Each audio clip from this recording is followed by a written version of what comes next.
All right, so people started asking how I got the endless frame. It's the 4x80, 3x100 frame to mount on the Adapt GTO boot and get it more centered.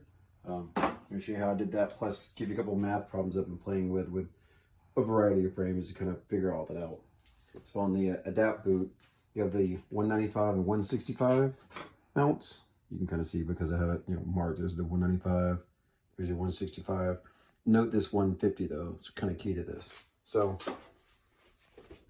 on all frames that have any gap, so like a 2-barrel gap like this right here, or on any like little Adapt mounting blocks or otherwise, it always ends up being 0.15, which means roughly 15 for everybody else.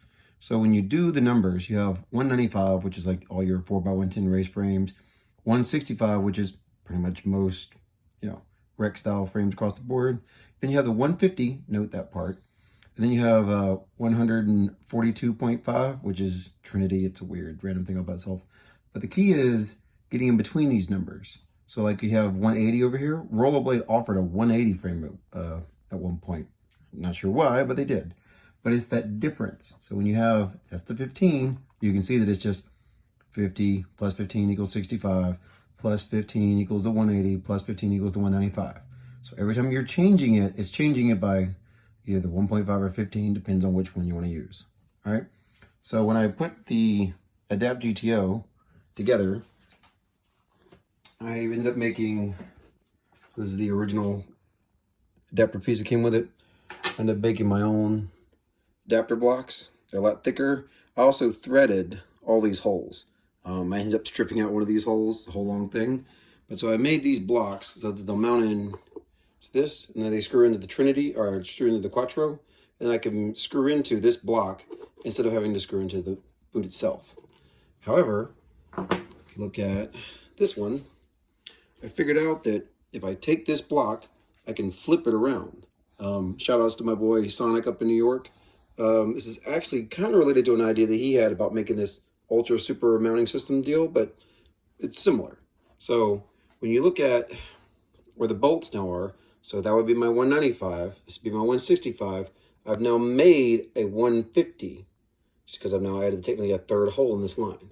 So when you look at the endless frames, they come with 165, that would be the standard mount, but then you have this extra hole.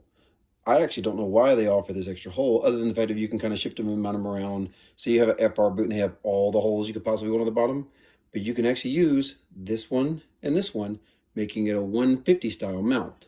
So if you look at Adapt's frames, right? So this is one of their old 4x80s. It's got centered 165, where most frames on the market are shifted, right? Because I'll have the two back here. So they're shifted forward some. So whenever you see most people mount any frame to an Adapt, instead of it being right there, dead on center, you'll see them almost always shifted like this. They're shifted forward by that 15, that 1.5 we talked about earlier. So that's why they're shifted forward like that. So if I've got it shifted back, the 1.5, I can still use the 165 hole, and now this technically this new hole that I've invented in space of 150. If you look, it'll bolt me up right there, right there. So that's using the 150 hole, and it's dead center. Thing is, if you also note that if you have your Adapt frame, you can actually line the axles up with each other. So they're lined up. Remember, this is technically a 4x84, not 80. But if you line the axles up, you can actually see the rear hole will line up just fine, but that front one is that 1.5, that 15 that we talked about again. So all I had to do is bring a piece back to line up with this one. So that's how I got them all to line up. Going across the board though, for the math problem for everybody, I've actually had to take the, this is a Saber frame, FR frame. It's their shortest 3x1 setup.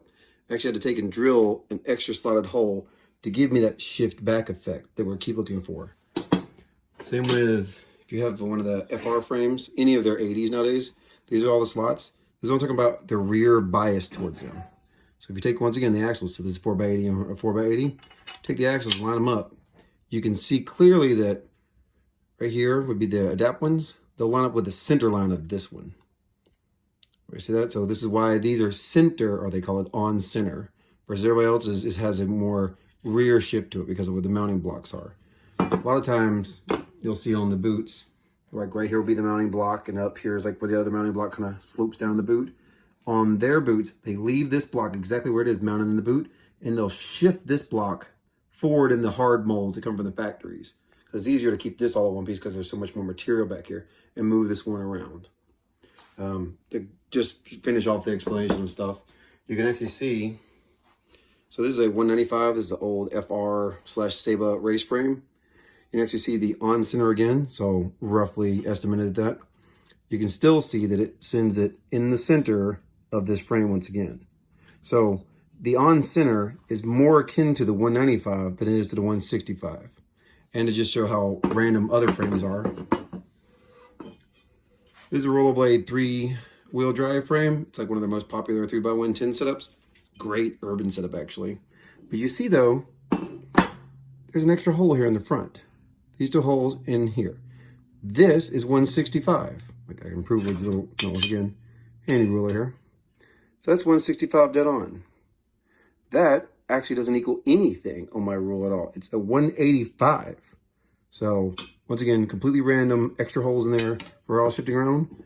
Even so, if you look at the endless frame, you can also see it doesn't really line up. All the holes are weird and different from each other. So just something to think about whenever you're doing all the weird and different math problems about how to make them line up. Yeah, that's kind of how I feel about the matchup. And thankfully I have this guy, which is putting in most of the work.